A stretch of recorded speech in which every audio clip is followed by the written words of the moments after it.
Good morning, everybody. I am so excited. I've got some finished objects. Yay! And these will be up for sale. Excuse me. The smoke is really messing with my throat and my sinuses. Bad. So, let me show you what I did. First of all, I'm so excited and so proud of myself that I was able to do this.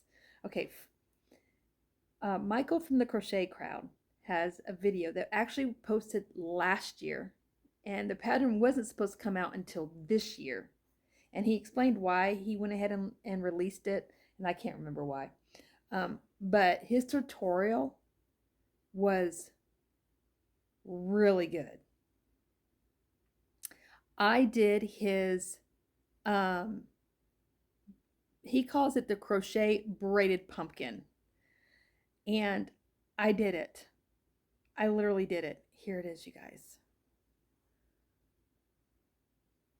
Look at those braids. Look at those braids. Look. Let me get it up really close so you guys can see just how beautiful it is. Look at that. So Michael, thank you. Thank you for your awesome tutorial. I so appreciate your willingness to teach and to teach people like me how to crochet. October 8th will be my 1-year anniversary of picking up a hook and yarn.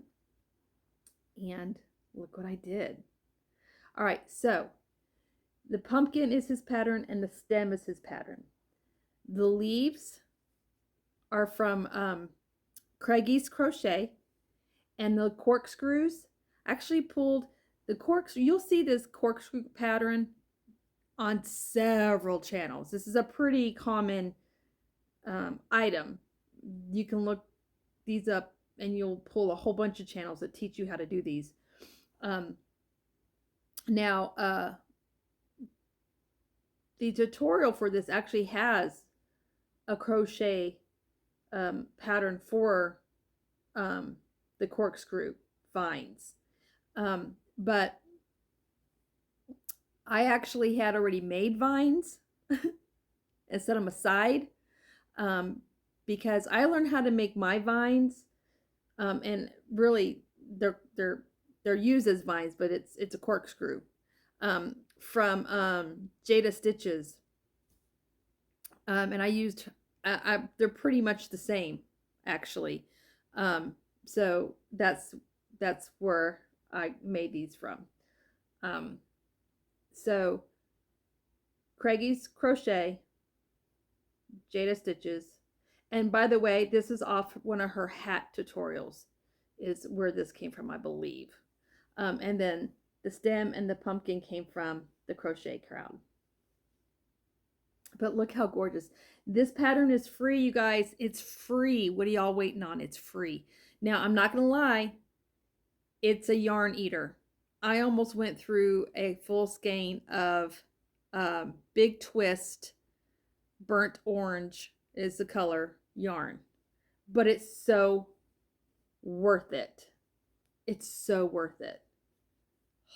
I love this pumpkin. I almost want to keep it for myself. It's so pretty. So pretty. Anyway, so that's this one. Is your standard pumpkin. I call it a standard rib pumpkin. The pattern for the base for the main pumpkin, I always use Crocheting with Dominic's pattern, or he doesn't have a pattern, he has a tutorial. Because I really like his tutorial, and I really like how he explains how to make the different sizes. This actually, I consider this a large pumpkin, but this is actually his medium pumpkin tutorial. I actually have the instructions for the large pumpkin, and I haven't made a large pumpkin yet, but I'm probably would consider it's going to turn out to be like an extra large pumpkin because this is pretty big. I mean, this is bigger than my face. So the main part of the pumpkin is crocheting with Dominic. Now, he hasn't posted anything recently, and he's such a good, I love his tutorials, and I don't know if he's just real busy in his life and he hasn't had time to do much with his channel, but man, I wish he would come back. Dominic, you need to come back, dude. I want to learn some more from you. I really liked his tutorial. Anyway, I love the stem. So I used the Crochet Crowd stem for this pumpkin as well, because I just love the definition it gives. And then of course the leaves are Craigie's Crochet, and then my corkscrews are of course Jada Stitches. So you guys will learn something really quick about me is I have a habit, and I say a habit, I mean I've only been crocheting 11 months, but I like to take different pieces of, especially when I'm making amigurumi, different pieces of patterns from different designers and mixing them together to get the product that I want, and customizing the way I want. But when you do that, always, always, always, always give credit where it's due.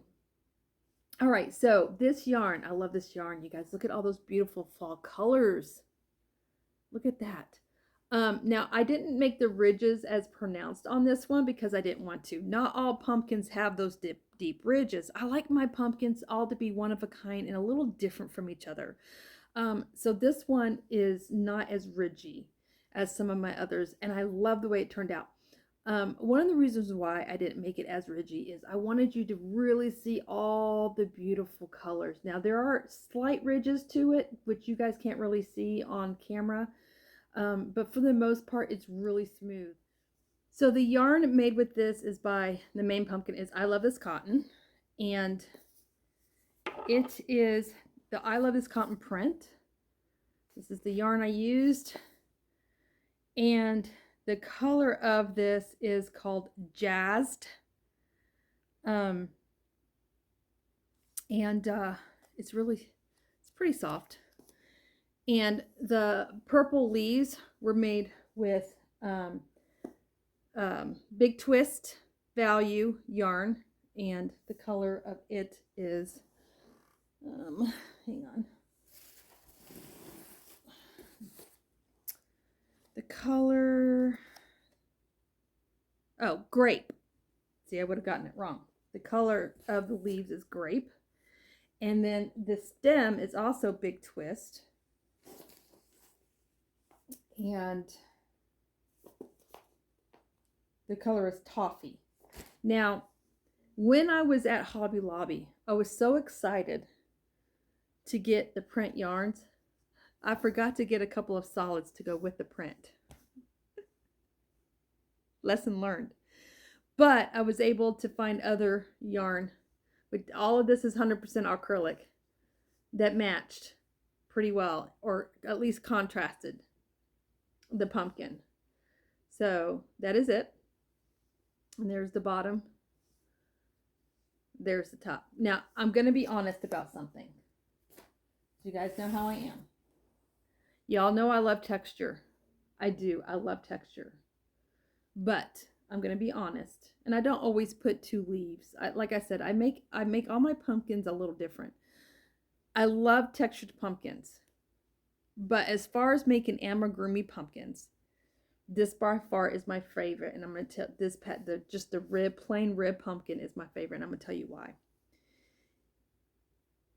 One, they are easier to make. Yes, but that's not the reason. The reason is the stuffing, when it comes to stuffing. Now, let me tell you what I did different with this from Michael's pattern from the Crochet Crowd. This is the bottom of the pumpkin. Now, when you get done, you get to choose which one's the bottom and which one's the top. This is the top of the pumpkin. And as you can see, you can't really see many holes in the top at all. Let me tell you how I did that, though. So when you're doing pumpkins in the round, the start of the pumpkins are always beautiful. The stitches are tight. There's no way you're seeing any holes. But when you're finishing the round, the finishing is always different from the start. And the pattern is, the single crochet decreases. The issue I had with that is the holes were just too big, and no matter what hook size I went down to, I couldn't get the holes tight enough. I don't like seeing any stuffing in my pumpkins. I'm like really weird. I don't like seeing any stuffing in any of my amigurumis. I'm really worried about that. So I'm like, okay, let's have some logic here, Nisi. Is there a way? Now I knew I couldn't completely do it because it's physically impossible because of the way the nature of the round works. But is there a way I can go back to the beginning and kind of repeat those steps, but as an decrease instead of an increase, but use those same stitches? That's what I did, and it worked. Look how beautiful that is. You can't see any holes, y'all. You cannot see any holes. So I made the middle cable. I did the middle cable just 2 rounds longer.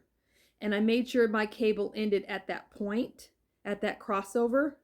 And then I used the half double crochets all the way around as a decrease. And then the very last round where you're sewing the middle together is where I used the single crochet. And it worked. It worked so much better for me because I wasn't dealing with those holes. And then it didn't matter what side I picked for my top or my bottom because you didn't see the holes. Here's another thing too. When you're crocheting it around, it always seems like the base is wider than the top. And of course, naturally, that's how a pumpkin is as well. So I didn't want this to be the top because then look how narrow my bottom is. So I wanted this to be the bottom and the top to be the top. So that is what I did differently in the pattern. If you're able to make that single crochet decrease work for you, awesome. I'm not experienced enough and I couldn't get it to work. And even when I was watching his tutorials, you could see the holes. You know, you do have to be careful, you know, with overstuffing, but at the same time, you can't understuff either. It's gotta be squishy, but it still has to be semi-firm, right? So that's what I did. And I love the fact that because you can see at the bottom, that middle, what is on there? Oh, it's yarn fuzz. That middle cable does go almost all the way, almost down to the center. So I'm like, I want that same cable to go all the way to the center at the top. I want the top to match as close to the bottom as possible. So that's what I did. I just kind of finagled the pattern a little bit and used the same stitching, the same pattern at the very beginning for my ending rounds. And thankfully it worked. And I had to frog a couple of times to kind of figure out and get it to work, but it did work. So you may want to do that if you do this pumpkin. You may find yourself doing what I did. This is considered his large pumpkin, according to the pattern. And I am going to do the small pumpkin because I'm just curious to see the size of how it turns out. So that is my pumpkins, you guys. So these two are done. They're so beautiful. Let me show you some other yarn I'm going to use. I have more of the burnt orange. So I'll throw another picture of the popcorn pumpkin that I did that my friend Lori's World won from my sister-in-law's 2K party that she had. So I have 3 different patterns I can do. I can do a popcorn pumpkin, which is a huge yarn eater as well. It's gorgeous, but it's a big yarn eater. I can do the braided or cable pumpkin. And my favorite, actually, all 3 are my favorite. It's just this one is just easier to make. And doesn't take near as much time as this or the popcorn takes. Anyway, or the rib pumpkin are my 3 patterns that I have that I will offer to people. Okay. And you know, pumpkins don't always have to be orange. Okay, so let me tell you also on the texture pumpkins, if you're wanting a texture pumpkin from me, just know up front, you do not want a variegated yarn like this for a texture pumpkin. And the reason is because you won't be able to see the beautiful stitching as well, because it's going to be busy with color. It's going to be too busy with color, and you're going to miss this. You want this to be your star of the show. So for this to be the star of the show, or the popcorn stitch to be the star of the show for your popcorn pumpkin, you want a solid color. You can use any solid color you want. It doesn't have to be the traditional orange pumpkin. You can use purple, you can use gray, you can use cream off white, you can use green, you can use red, whatever color you want. You know, you can do a black and purple or a black and orange pumpkin. You can, just as long as the yarn is solid, because you want your texture stitch to be the star of the show, not the color yarn. Does that make sense? Makes sense to my mind. So I'm just letting you know, because if I used a variegated yarn on this pattern, you're not going to see this beautiful, beautiful stitch work. Same with the pumpkin, popcorn pumpkin. So, but variegated yarn looks gorgeous on the rib pumpkins. Gorgeous. I also do my stems straight. I like stems that are straight up in the air as well, not always curly cued like this, because like I said, I like a variety. I do. And in my straight pumpkins, sometimes, not always, sometimes if I want to have it have a little shape, I'll put some pipe cleaners inside the stem, and I'll twist it, because you know sometimes you'll have those stems that are really twisty and gnarly looking, so sometimes I do that as well. So there's a lot of different things that I do with pumpkins, which is why I don't usually do custom orders, because I kind of just do what I do, and then I just then I just offer them for people to buy off me if they want them,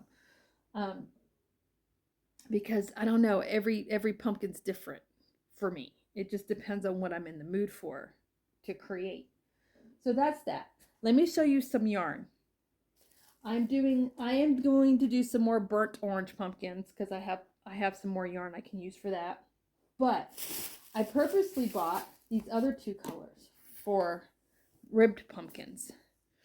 I bought this one, and this colorway is Emerald Pine, and it has some teals in there, and I got a dark teal yarn to go with this to use for leaves. And then I also got this one that I'm going to use for a pumpkin, and of course it's got the dark purple in it. It's got some olive greens, cream colors, and this colorway is called Songbird Stripe. It's got some blues in there. So this one, I think I'm going to showcase the blue and maybe do some blue leaves. And maybe an off-white stem, maybe a green stem, or maybe a brown stem. I haven't decided yet. I got to play with the colors and see. So these are the two pumpkins I'm going to do next. And of course, they're going to be the rib pumpkin. I haven't decided how I want to do the stem yet. It may be a straight stem, or it may be the curved stem from the Crochet Crowd. I haven't decided. But I will be starting on these.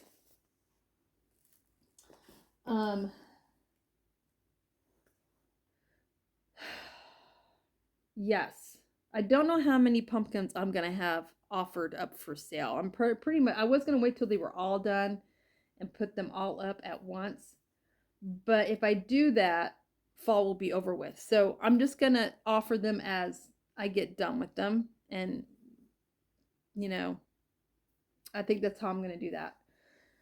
Just because I'm so busy. This was one that I did last year. This is a small pumpkin. This is a small pumpkin. And this was one of the very first pumpkins I ever did.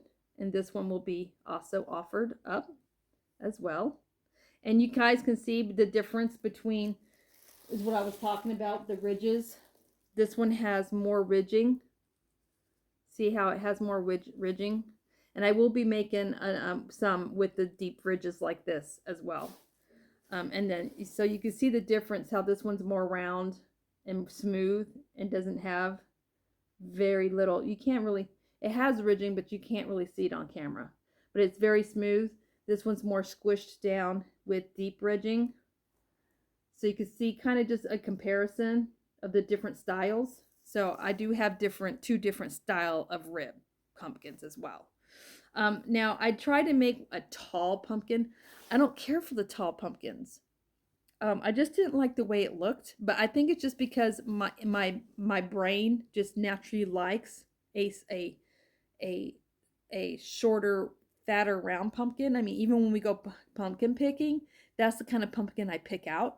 My husband, however, he always picks out the tall pumpkins because he likes to carve pumpkins and there's more ability to carve.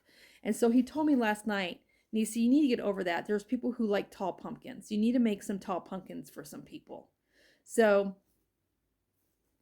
I may try to do a tall pumpkin. I just got to figure out how to do it so that it looks okay. Because the one that I did, that I ended up frogging the entire thing, I did not like the way it looked. I didn't. So we'll see. We'll have to see. I'll have to, that's something I'm going to have to play around with. So I may not offer a tall pumpkin this year. I may wait and offer a tall pumpkin next year until I can figure out how I want it and how I like it so that it looks good. If I don't think it looks good, I'm not going to offer it up to anybody. I won't even give it away. You know what I'm saying? So that's going to be in the works. I just thought it was funny that my husband, was like, you need to offer tall pumpkins because there's people who like tall pumpkins. And he's right. There are people that like tall pumpkins. So anyway, there's that. That is my finished objects, you guys. I hope you guys enjoyed this video and you enjoyed my enthusiasm for amigurumi pumpkins. I'm obsessed with them. I love pumpkins and I love fall. Fall is one of my favorite. Actually, fall is my favorite season. Fall is my favorite season. And so obviously I love making stuff like this. I do. I want to make an amigurumi pumpkin pie. And I think Bago Day has one on her, a tutorial on a pumpkin pie on her channel. I want to say that's where I saw it. I got to double check. But I would love to make a pumpkin pie amigurumi. I think that would be fun. But anyway, so there you guys go.